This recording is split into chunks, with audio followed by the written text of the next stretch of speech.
केंद्रीय बजट 2021 के तहत आगामी वित्तीय 2021-22 में 2 सार्वजनिक क्षेत्रों के बैंकों और एक सामान्य बीमा कंपनी के निजीकरण की घोषणा की गई है, जिसके चलते केंद्र सरकार ने 4 मिड साइज बैंकों को प्राइवेटाइजेशन के लिए शॉर्टलिस्टेड किया है। सूत्रों के मुताबिक जल्द ही इन्हें सरकारी से प्राइवेट बनाया जा सकता है। रिपोर्ट्स के अनुसार जिन 4 सरकारी बैंकों को सरकार ने प्राइवेटाइजेशन के लिए शॉर्टलिस्टेड किया है, उनमें से bank of Maharashtra, bank of India, Indian overseas bank और सेंट्रल बैंक ऑफ इंडिया का नाम शामिल है। सरकारी बैंकों में हिस्सेदारी बेचकर सरकार राजस्व को बढ़ाना चाहती है ताकि उस पैसे का इस्तेमाल सरकारी योजना पर हो सके। सूत्रों से मिली जानकारी के मुताबिक शॉर्टलिस्टेड किए गए 4 बैंकों में से 2 का निजीकरण नए शुरू होने वाले वित्त वर्ष 2021-22 में होगा। सरकार बैंकिंग सेक्टर में निजीकरण के पहले चरण के तहत मिड साइज और छोटे बैंकों में हिस्सेदारी बेचने पर विचार कर रही है। आने वाले सालों में सरकार देश के बड़े बैंकों पर भी दांव लगा सकती है। प्राइवेटाइजेशन यानी कि प्राइवेट सेक्टर के लिए पब्लिक सेक्टर के उद्यमों की ओनरशिप, मैनेजमेंट और कंट्रोल का हस्तांतरण। आर्थिक सुधारों की प्रक्रिया के अंतर्गत वर्ष 1992 में भारत सरकार द्वारा बैंकिंग क्षेत्र में निजी बैंकों के प्रवेश की अनुमति दे दी गई है। अब एक निश्चित प्रक्रिया का पालन करने के पश्चात निजी बैंक भारत में अपना कारोबार कर सकते हैं। ये बैंक कंपनीज एक्ट 1956 यानी कि वर्तमान में कंपनीज एक्ट 2013 के तहत पंजीकृत होते हैं तथा इन पर बैंकिंग नियमन अधिनियम तथा रिजर्व बैंक अधिनियम लागू होता है। इन बैंकों की पूंजी 200 करोड़ रुपए होती है तथा इसके शेयर्स स्टॉक मार्केट में लिस्टेड होते हैं। वर्ष 1969 में सरकारी स्वामित्व वाले बैंकों के राष्ट्रीयकरण के 51 वर्ष के बाद उठाया जा रहा यह कदम भारतीय बैंकिंग क्षेत्र में प्राइवेट सेक्टर की भूमिका को अधिक महत्वपूर्ण बनाने जा रहा है। वर्तमान में भारत में 22 प्राइवेट बैंक है और 10 छोटे वित्त बैंक है। केंद्र सरकार ने वर्ष 1969 में देश के 14 सबसे बड़े निजी बैंकों का राष्ट्रीयकरण करने का फैसला लिया था। इस निर्णय का उद्देश्य बैंकिंग क्षेत्र को तत्कालीन सरकार के सामाजिक दृष्टिकोण के साथ संरेखित करना था। भारतीय स्टेट बैंक का वर्ष 1955 में और देश के बीमा क्षेत्र का 1956 में राष्ट्रीयकरण कर दिया गया था। पिछले 20 वर्षों में विभिन्न सरकारें सार्वजनिक क्षेत्र के बैंकों के प्राइवेटाइजेशन के विरुद्ध रही है। वर्ष 2015 में भी सरकार ने प्राइवेटाइजेशन का सुझाव प्रस्तुत किया था। हालांकि भारतीय रिजर्व बैंक के तत्कालीन गवर्नर इस विचार के पक्ष में नहीं थे। पहला, प्राइवेट बैंक अच्छी सुविधा दे रहे हैं। इसका एक कार्यालय होता है। किसी को भी मदद करने के लिए वहां एक बैंक कर्मी मौजूद रहता है। सरकारी बैंक में यह सब नहीं होता। दूसरा पहलू है, सरकारी बैंकों ने हजारों करोड़ रुपए का लोन ऐसे लोगों को दिया जो लौटा नहीं रहे हैं। एनपीए बढ़ रहा है। अगर पैसे डूबेंगे तो आम लोगों का ही पैसा डूबेगा, इसीलिए इसे बेच देने में ही भलाई है।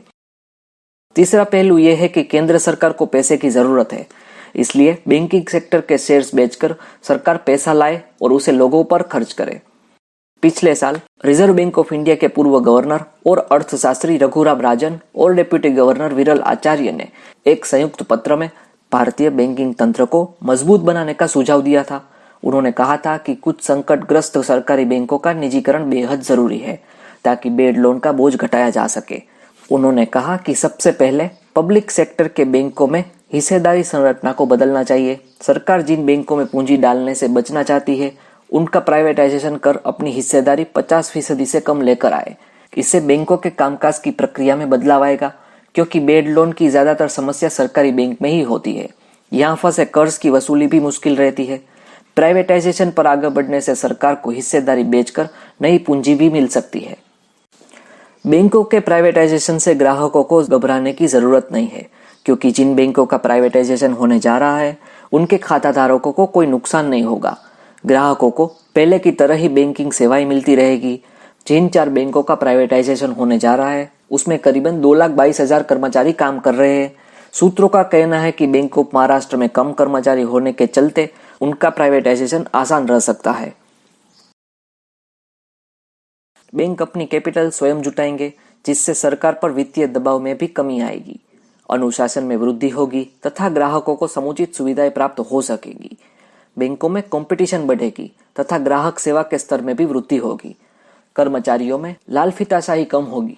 बैंकों की प्रॉफिटेबिलिटी बढ़ेगी, जिससे देश के विकास में भी वृद्धि होगी। तानाशाही को बढ़ावा मिलेगा। कर्मचारियों में असंतोष बढ़ेगा तथा वे खुलकर विरोध करेंगे।